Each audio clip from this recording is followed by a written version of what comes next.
Hey there, everybody.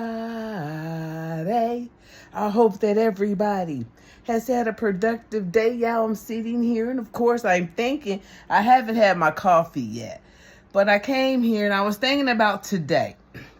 I was having group, of course, and a young man said that he was afraid. Like, he was afraid to live his life without drugs.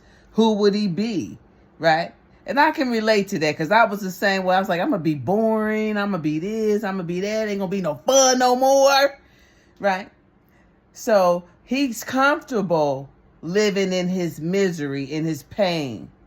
I tell him all the time, you've already made the first step. You're looking at me. You've done what a lot of people are afraid to do. So just keep walking through. Just keep moving. No, every day is not going to be rainbows and sunshine, right? But can you sit in that, right? Feel whatever you need to feel. But like I said on the video yesterday, and like I told him, it has to be better than the life that you currently know, right? It has to be. You know, a lot of my patients tell me they can't get out of the bed without using drugs, right? Because if they don't, of course, their body, it hurts. They got to figure out, they got to make sure they got that dope in the morning or they're going to be sick, right? And then once they feel okay, now they got to go out there and try to hit licks because they got to keep that habit fed all day long. Because when the drugs are in control, they are in control. The person no longer is in control. That's why it's a disease. It's a sickness, but it's not a moral deficiency. It doesn't mean that you're a bad person. It just means that you're a sick person. But he said he was afraid, to live any other way because he's afraid of the unknown. He knows how to live in his misery and in his pain. It's comfortable to him. And it's shameful when you can become comfortable living in your misery. It's like a pig living in a clean area because pigs like slop, right? So that's maybe the wrong analogy. It's like you living and you keep getting sand pulled over your fucking head. And you keep, and you're drowning. Living in your misery, all in your eyes, all in your mouth, just saying that fucking word, right? You just getting buried by it. And you're miserable. And you're comfortable living that way. Give yourself a break. Right? You are worthy and you are worth it. And when you get to the other side of this situation, you're going to have that to give to somebody else who's going to need to hear it when it comes out of your mouth. Take the chance. I told him, go ahead, keep moving. Keep moving. And one day you're going to look up and you're going to be on the other side of that situation. Don't ever act like the Most High has given you so much that you can't handle it. All you got to do is call. I need your help. I need your help right now. And I promise you that he'll show up. And then you can start your journey back to where you need to be. Right? On a foundation, an even foundation, so that you can begin again. Yes, work is involved, but you're going to be a better person as a result. Because today, like, we're trying to be our higher selves, our best versions of ourselves.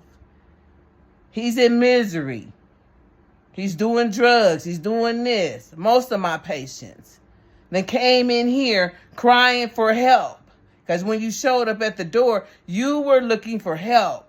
Now that you found the help, do not be afraid of your help. And go ahead and walk through. Because if you are suffering with an addiction, a drug addiction of any kind, and alcohol is a drug, it's the worst drug to be addicted to. Right? Get you some help. I promise.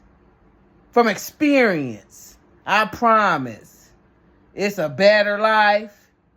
It's going to feel so good when you got like $20. You had it for a whole week. You're like, damn, I got the same $20. Anyway, get you some help. Don't be afraid of the unknown. Look at it as an exciting adventure, because it is going to be. And quit saying that you can't do something. That just means you won't. Right? Stop being afraid. Stop being afraid.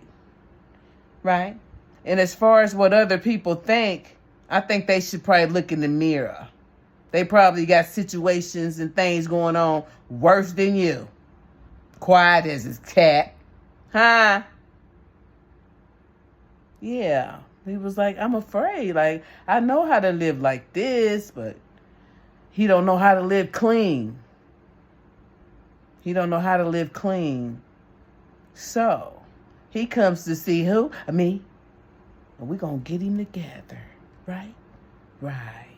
And some tell me, even if he leaves and goes out there and use again and have to come back, I'm going to be happy that he came back.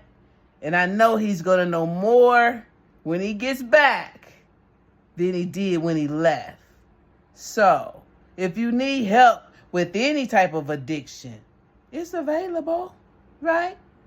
And ain't nobody there judging you, right? Nobody there is judging you. So, it's a beautiful thing, actually. But he's afraid, y'all. And it just make me say, dang. Wish you could kind of like do it for him. But you can't. Can't do it for him. Anyway, y'all. Just thinking. I'm going to get me some coffee. And I'm going to come back here. Decompress. Yeah. And consider. There are people who are going through things way worse than what you're going through.